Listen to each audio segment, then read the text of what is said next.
In the busy streets of Asaba, two twin brothers and their sister, Chuka, Chitty, and Chiamaka, grew up like best friends. Everyone in their area admired them, same smiles, same brains, same energy.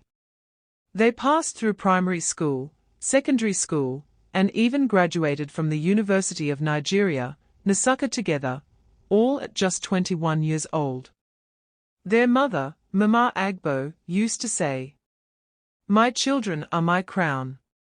No one can separate you three, eh?" Life seemed perfect until Chiamaka found love. Chiamaka married Ebuka Okoye, a young man who had just returned from America. Ebuka was rich, fine, and humble. Their wedding shook Asaba. Even TV stations covered it. During the wedding, Chitty smiled, danced, but deep inside, his heart was burning. How come she found a rich man and me, I'm still struggling?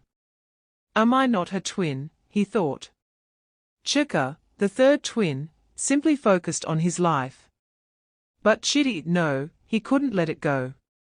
Months later, Chiamaka gave birth to a beautiful baby girl. They named her Mirabel. She had golden skin, big eyes, and a dimpled smile. Mirabel grew quickly, very pretty and smart. Even strangers on the street would stop to admire her. Chidi got married too. His wife, Amarachi, was a sweet woman who truly loved him, but they struggled financially. 3 years into the marriage, after having a son, Amarachi fell ill and died suddenly. Chidi wept bitterly at her funeral.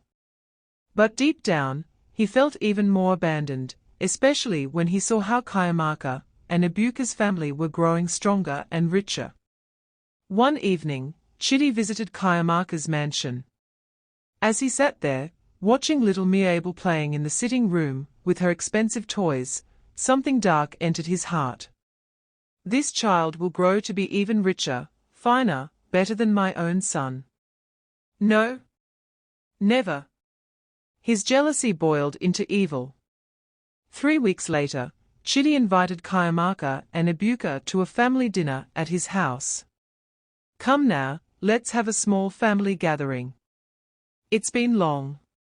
Just you and Ebuka, no children," he said over the phone. "Okay, Chidi. It's been long," Chiamaka agreed. That night, Chidi cooked the food himself. He sprinkled poison into the egusi soup and peppered rice.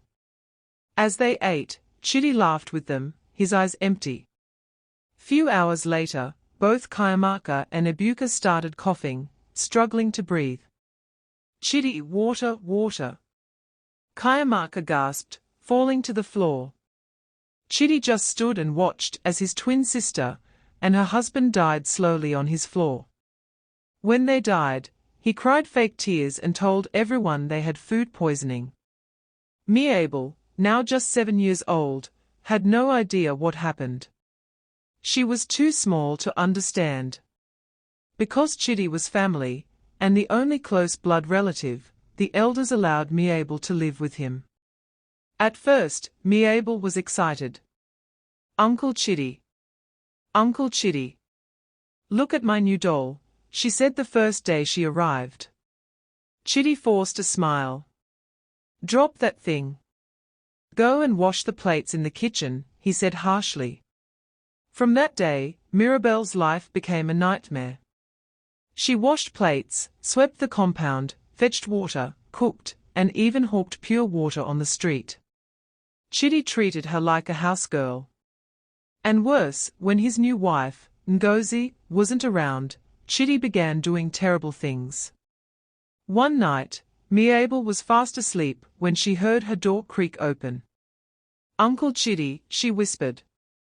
He said nothing. Instead, he crept to her bed, put his rough hands on her tiny legs. Mirabel tried to scream, but he covered her mouth. "Shush! If you talk, I'll kill you like your parents," he whispered into her ear. Tears streamed down Mirabel's face. Every night after that, or even during the day when Ngozi went to the market, Chidi abused her. Ngozi was no better. She hated Mirabel, calling her names like witch child and bad luck. Idiot. Sweep that floor properly before I scatter your head. Ngozi would shout, throwing a slipper at Mirabel. Yet, Ngozi never suspected what Chitty was doing behind her back, or maybe she didn't care. One afternoon, after Ngozi had gone out, Chitty came into the sitting room where Mirabel was kneeling, washing the tiled floor. Come here, he ordered. Mirabel's hands shook as she got up. Please, uncle, please. I don't want to, she whispered, tears falling. Chitty slapped her hard. Shut up. You are my property now. Your parents are dead, ABI you forget. Mirabel sobbed quietly, praying in her heart for someone to save her. No one ever came.